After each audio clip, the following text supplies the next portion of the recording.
Welcome to episode 83 of Online Marketing Lessons. I'm your host Ali Salman, and this podcast is brought to you by Rapid Boost Marketing, rapidboostmarketing.com.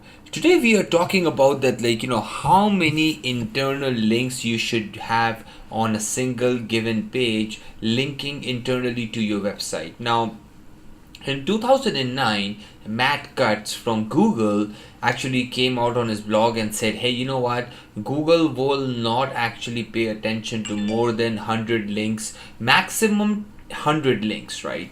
And then eventually, I think 2012, Matt Cutts came out again and said, you know what? No longer that 100 links a cap is valid, as long as you are not basically spamming, as long as you're not giving the system, there's no upper limit to the links.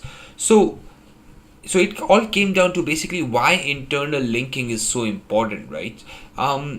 From a strategy, strategic perspective, it helps site owners bridge the authority gap between their most link worthy content to their most profitable content. Now, idea is that you're trying to tell Google that, that where exactly content lies in your website. And also, when you're building internal links, you're not technically building it for search engines, you're building it for people who are browsing that content, who are reading that content. The more they're going to click on that link, the more juice, the link juice will be passed on to them.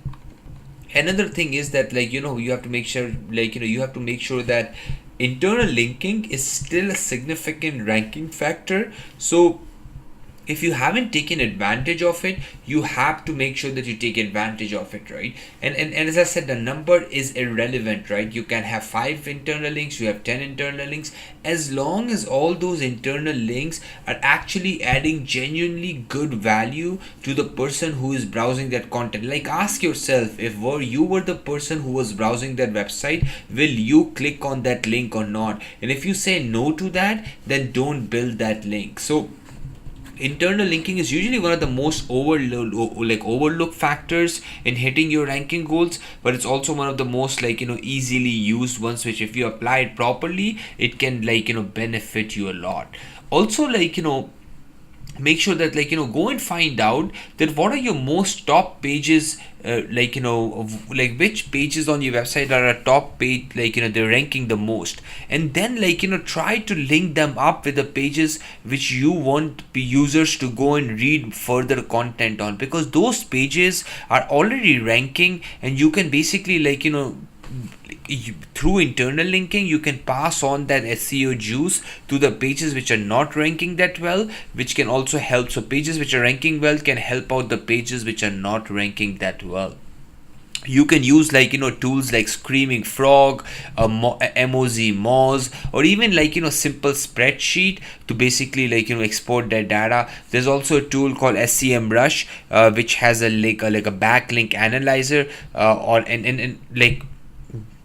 plus backlink analyzer, and also internal links. Then there are also tools out there which can help you find broken links and things like that. So I will have all in the show notes, so you guys can go and take a look at it. What I've also done is I've actually put together an internal linking guide for you guys, and you can actually access that at rapidboostmarketing.com/grow, and also in the show notes. So go and check it out. I'm your host Ali Salman, and I'll catch you tomorrow bright and early in episode 84 of Online Marketing Lessons. This podcast is brought to you by Rapid Boost Marketing, rapidboostmarketing.com.